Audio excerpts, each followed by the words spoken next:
Hello, happy Monday.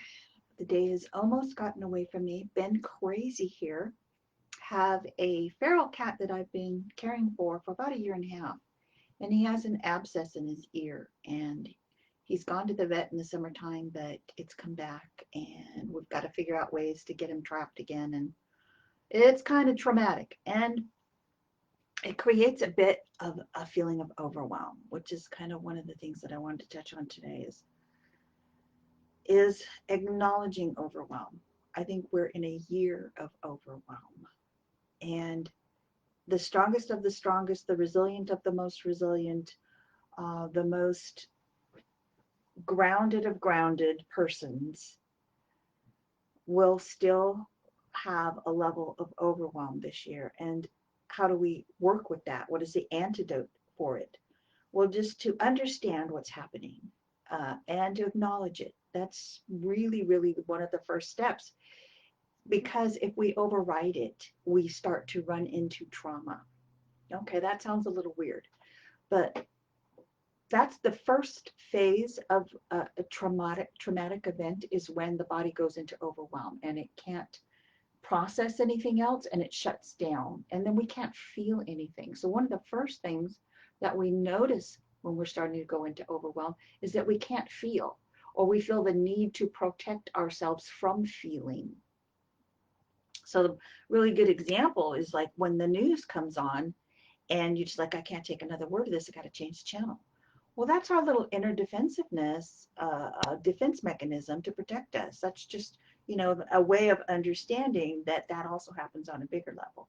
The way it happened to me with the cat, I mean, it's quite a big traumatic event to get this wild cat into a cage, into the vet, go through all of the blah blah blah with the vet, and we've already done it. We've done it a few years ago, and here we are, not a few years ago, a few months ago, here we are having to do it again.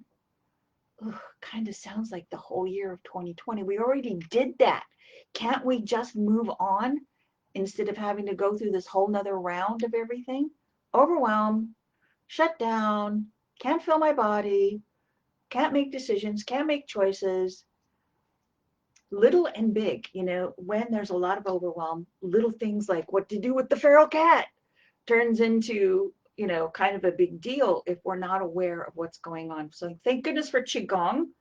Qigong is one of the ways that bring us into the body, but you don't have to do Qigong when you are aware of your overwhelm. You want to just get comfortable enough to be able to feel again, feel your body again. And the way you do that is through your breath. We keep coming back to the basics, the meditation and the breath and the awareness of what's going on in our body. They're so foundational. They're our superpowers. They're the essence of our superpowers. So engage in your resilient superpower by having an awareness of overwhelm, and then noticing that you're wanting to shut everything off from feeling, and things become a little more challenging because we're not in tuned with all the parts of our beingness that help us make all these decisions. As I teach in Qigong, we have gut health, we have heart health, we have brain health. All three of those things need to be congruent. But if our mind is and body is overwhelmed, that congruence, that alignment shuts off. So number one, be aware that you're shutting off. Find ways, go ahead, turn the channel, go ahead and decide to let things flow a little bit more versus having to control them. Go with the punches a little bit more, like with the cat. Cat's going to decide when he's going to let me grab him by the scruff of the neck and put him in that cage. But, it's just an analogy for kind of life. So once you have that awareness that the body's shutting down, you just take the breath and become aware of your breathing. Try to breathe all the way down into the belly. One great breathing technique is box breathing. So you breathe into the count of 4 or 6. You decide the number. And then hold 1, 2, 3, 4. Exhale 1, 2, 3, 4, 5, 6, maybe 6. Hold 1, 2, 3, 4. Inhale 1, 2, 3, 4, 5, 6. That that's a superpower. You know who does that?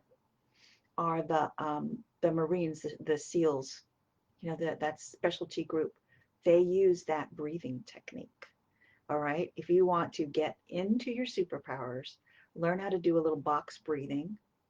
Be aware of when you're starting to shut down and work with it. Okay, so that's the inspiration for the week.